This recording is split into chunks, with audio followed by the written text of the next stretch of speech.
It's strange how quiet a house can feel after the truth finally detonates inside it. How the silence itself can feel bruised, as if every wall remembers the shouting, the disbelief, the moment everything familiar warped into something unrecognizable. I remember standing in the kitchen long after the sun had gone down, still in my work boots, my hands trembling so badly I couldn't even open a bottle of water. The world felt slanted, unreal, like someone had taken the life I thought I understood and twisted it just enough to make every detail look wrong. I kept replaying the fragments I'd stumbled across, the laughter I heard once and dismissed, the neighbor's too casual wave, the odd tension in my wife's voice whenever I mentioned switching shifts. Suddenly, every memory felt contaminated, and the weight of years, pressed down on my chest until breathing felt like a decision, not a reflex. But the thing that really hollowed me out wasn't just the betrayal itself. It was what I found afterward, the part that explained those late-night anxieties she claimed were nothing. The part that revealed a whole different betrayal buried beneath the first. I remember whispering into the empty house, almost pleading. Why would she do this? How long had she planned for me to find out? And more than anything else, I kept wondering what else had been happening right under my nose without me ever noticing. When everything finally began unraveling, I had been working night shifts for almost 7 years. My name is Getazets Evan Dantuia.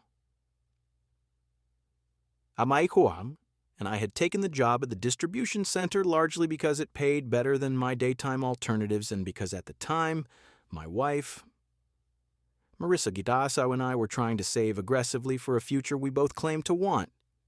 We talked about buying a small cabin someday, maybe near the mountains, a place we could escape to and eventually retire in. Back then, the sacrifice felt meaningful, like every tired morning and every long commute after sunrise was another brick in the foundation of a good life. For a long time, I believed she felt the same. But the truth was never a sudden explosion. It was something quieter, something that built itself slowly in the background while I kept telling myself the exhaustion was worth it. I started noticing little shifts in her behavior long before I understood what they meant. She became strangely protective of her schedule, always claiming she had errands to run or appointments she couldn't reschedule.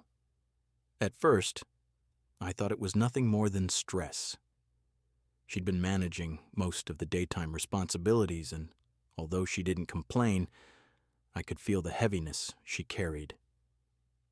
I tried to pick up more around the house during my days off, but the night shifts left me foggy and drained, and she usually insisted she had it handled. Sometimes I wondered if she was actually angry at me for being gone so much, but whenever I tried to bring it up, she brushed it aside with a practiced smile. Then there was our neighbor, Daniel. The kind of man who seemed effortlessly sociable in a way I never really was. He lived 2 houses down, a former contractor who always appeared outside doing something with his tools, always ready with a joke or some bit of friendly banter. In the early years, I appreciated him. He helped install our fence without asking for anything in return, brought over leftover barbecue, even checked our mail once when I forgot. But somewhere along the line, something shifted in the dynamic, though I didn't see it at the time. I remember once coming home unexpectedly early because of a power failure at work. It was around midnight, and as I pulled into the driveway, I saw a figure quickly slipping through the side gate. I thought it might be a raccoon or a stray cat. It didn't occur to me that it could be a person because why would it? When I walked inside, Marissa was sitting on the couch, startled, breathless, in a way she tried to hide by claiming she had just woken from a nap. I believed her. I had no reason not to. Looking back, that was probably the moment I should have realized something was wrong, but I convinced myself that exhaustion made me overly suspicious. I told myself that no rational person would assume infidelity from a single strange moment. And yet, little patterns kept forming.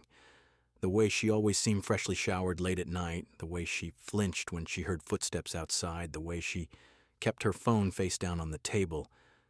I chalked everything up to her needing privacy or space. After all, I was gone most nights. I didn't want to be the overbearing husband who questioned her every move. Our savings had always been a shared goal, or so I thought. We kept a joint account specifically for the cabin dream, and every month I deposited a significant portion of my paycheck into it. Marissa handled most of the budgeting, and though I occasionally checked in, I trusted her with the details. She had always been better with numbers, and I saw no issue with letting her manage things as long as we communicated about the major decisions. But around the same time I began noticing shifts in her behavior, she also became strangely vague about our finances. If I asked for an update, she gave general answers. "We're doing fine," or "I moved some things around." I didn't push, assuming she was reorganizing or adjusting for bills. It wasn't until she began talking about feeling trapped, emotionally, financially, even personally, that I sensed a deeper undercurrent I couldn't define. She claimed she was overwhelmed by responsibilities, that she felt unseen, that my night shifts left her feeling abandoned. I took her words seriously, and I tried to offer reassurance. I even began looking at job postings to see if I could switch to a daytime schedule, but most of them paid significantly less, and she insisted we couldn't afford that right now. There was a night when she came into the bedroom after I had already changed for work. She stood in the doorway, her arms folded tightly across her chest, her face composed in a way that made her look older. She asked if I ever wondered whether she was happy. I said of course I did, but before I could say anything meaningful, she cut me off and said she felt like she was disappearing. I didn't know what to do with that. I told her we could talk when I got home in the morning, but she only nodded and walked away, leaving me feeling as if something heavier than words had just been placed between us. I didn't know it then, but that emotional distance was not a phase. It was a symptom of a secret she'd been living in, a secret that involved not only Daniel, but the life we had been supposedly building together. The day everything shattered began like any other. A coworker had offered to cover the last half of my shift because he needed overtime, and since I was drained from a long week, I took the opportunity. I arrived home around 2 a.m., expecting to find the house dark and still. Instead, as I approached the backyard gate, I heard faint whispers, low, hurried voices. One belonged to Marissa, the other was unmistakably Daniel's. For a moment, I froze, telling myself it wasn't what it sounded like, that maybe they were discussing something innocent, something neighborly and mundane.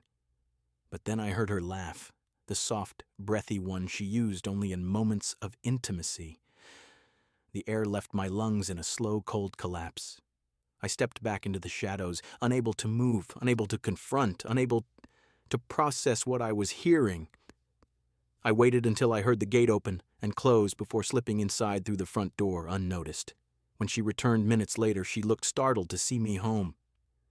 She stumbled over her explanation, something about insomnia and needing fresh air. But I had already seen the truth in her eyes, the guilt she couldn't swallow quickly enough. Yet, even then, I didn't confront her. I couldn't. Something in me needed proof, something solid, undeniable, before I shattered the fragile reality I had clung to for so long. It wasn't until the following evening, after she fell asleep, that I checked our joint savings account for the first time in months. The number on the screen hit me like a punch to the ribs. What should have been nearly 6 figures had dwindled to barely a third of that. My first instinct was panic. Identity theft? A banking error? But, as I scrolled through the statements, the truth crystallized. Repeated withdrawals, transfers to an account I didn't recognize, and transactions that had nothing to do with household expenses. My stomach twisted when I saw payments to a private contractor, Daniel's business, thousands at a time, sometimes weekly.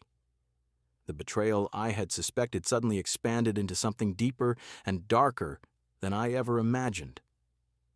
And as I sat there, in the dim glow of the laptop screen, listening to the quiet rise and fall of her breathing from the bedroom, one question echoed through my mind. What exactly had she done with the rest of our savings, and why? Understood, I will write, Chapter 2 in full, 1,400, 1,700 words, with the same slow emotional pacing and reflective style. No headings inside the story. Afterward, I will provide 4 Google Whisk image prompts. Chapter 2. What I did next wasn't a moment of courage, but a moment of numb instinct, the kind of movement the body makes when the mind can't catch up. I closed the laptop, but the image of that missing money clung to the inside of my skull like a stain that wouldn't scrub off. I walked to the kitchen, turned on the dim light above the stove, and sat at the table we had eaten hundreds of meals at together. Birthdays, anniversaries, lazy Sundays.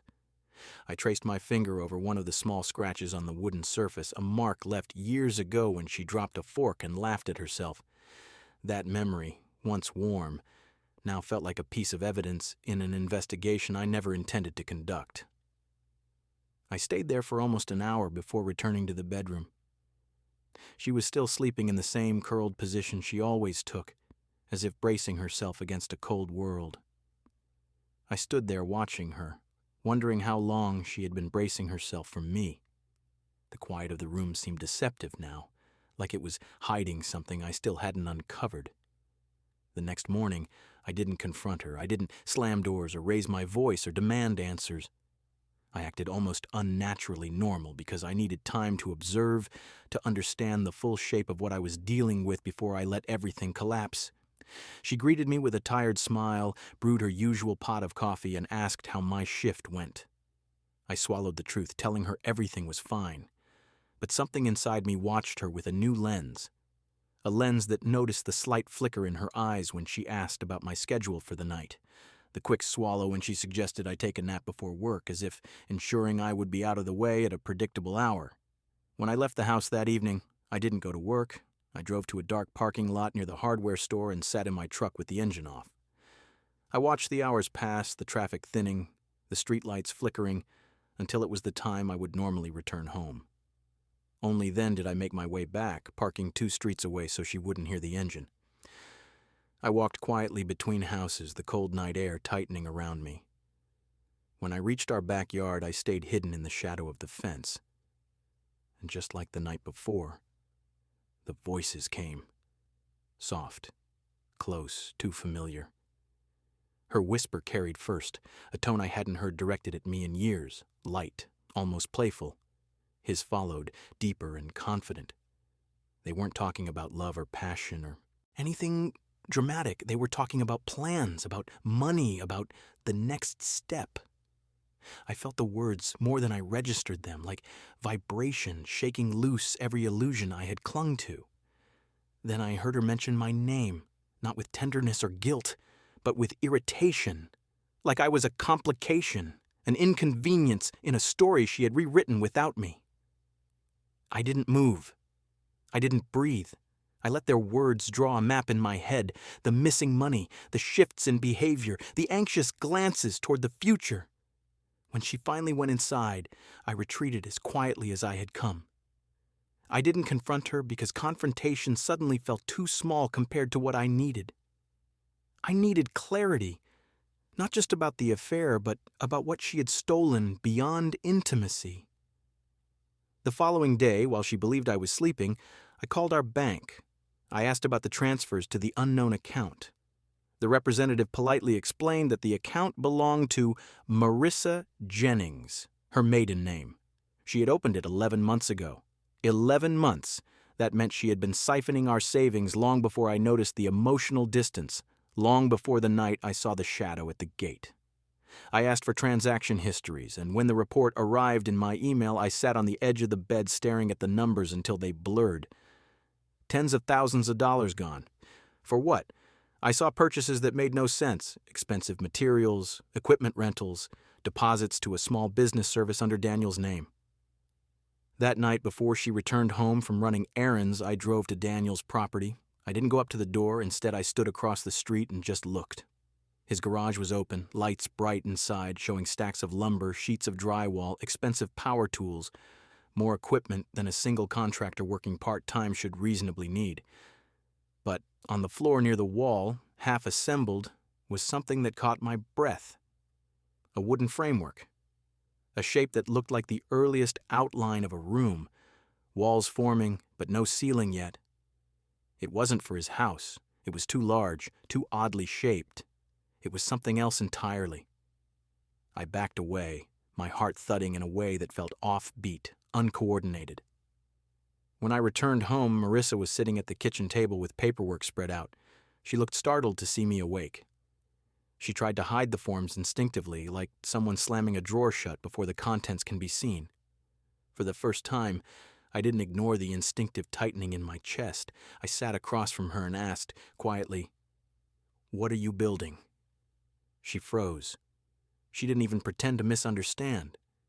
Her eyes flicked to the paperwork, then to me, then back again.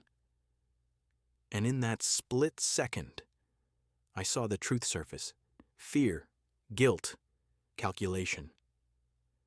She finally spoke, but it wasn't a confession. It was anger. She asked why I was questioning her, why I was snooping, why I was suddenly acting paranoid. Her defensive tone cracked something open in me, something that had been straining under weight for months. I told her I had seen the withdrawals. I told her I had heard her in the yard. I told her I knew about the account and her maiden name. For a long moment, she didn't speak. She folded her hands in front of her and stared at them like they were a script she needed to memorize. Then she said something that didn't feel like it came from the woman I married. She said she had been planning to leave, not in a heated, emotional outburst, but in a deliberate, structured way. She said she and Daniel had opportunities together, financial ones, and that she needed capital to be independent. The words felt absurd, impossible, like I was listening to someone explain a business plan rather than the dismantling of a marriage. I asked her if she had ever intended to tell me. She didn't answer. When she finally elaborated, the picture became clearer and worse. She admitted they had been seeing each other for a while, her version of minimizing the timeline I had already pieced together. She claimed I was never home, that she felt lonely, that she felt like a ghost in her own life. She insisted the money she took was hers too, since we both contributed. She said she deserved something for putting up with my job, my absences, my fatigue. And then she admitted the part that burned more deeply than anything else. She and Daniel were planning to open a renovation and remodeling business, one she insisted she had the right to invest in. She had redirected our savings not for survival or stability or a crisis, but to fund a future I was never intended to be part of. The room felt warped as she spoke, like the air was bending around each confession. I asked her what she expected to happen. Did she think I wouldn't notice the missing money? Did she think I would quietly continue working nights while she built a new life with someone else? She didn't have answers. She only had justifications, most of them spoken in a tone that sounded less like remorse and more like resentment. Eventually, she turned the blame on me. She said I had chosen night shifts over her. She said I had stopped paying attention. She said I had made her feel small. The irony was suffocating. I had been working myself to exhaustion for us, for the savings, for the dream she pretended to share. I asked her whether any part of that dream had ever been real to her. She didn't respond, and the silence was answer enough. After nearly an hour of circling the truth, she finally said it plainly. She wanted out. Not in a future hypothetical way, but immediately.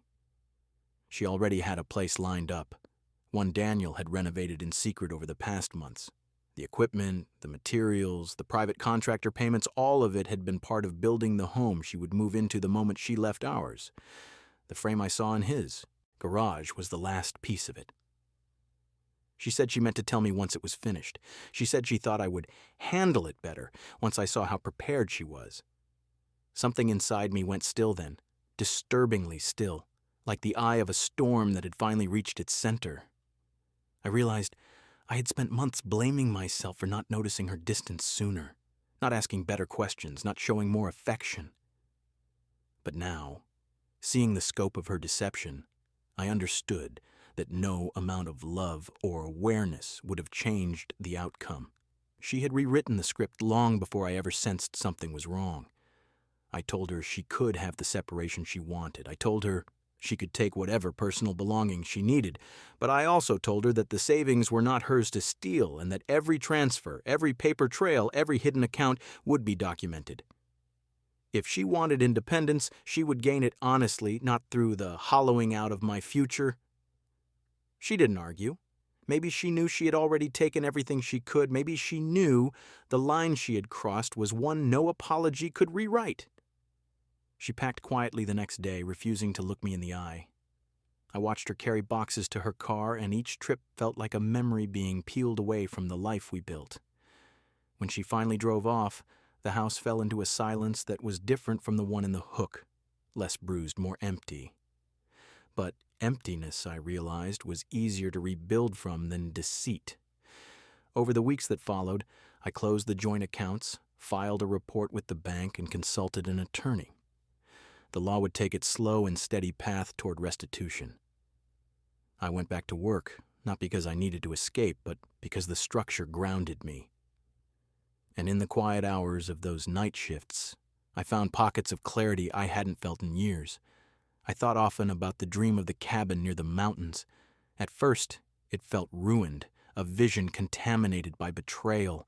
But as the months passed, I began to picture it differently, not as a place for two, but as a place I could someday claim on my own terms. A place built not from sacrifice someone exploited, but from resilience someone could never steal. If there was a lesson in all of it, it was this: betrayal doesn't begin with the final act. It begins in the small moments when someone stops choosing you, long before you ever notice the distance. But healing also begins quietly, in the spaces left behind when the truth finally clears. And in those spaces, I found something I thought I had lost: the belief that my life, fractured as it was, could still be rebuilt into something whole again.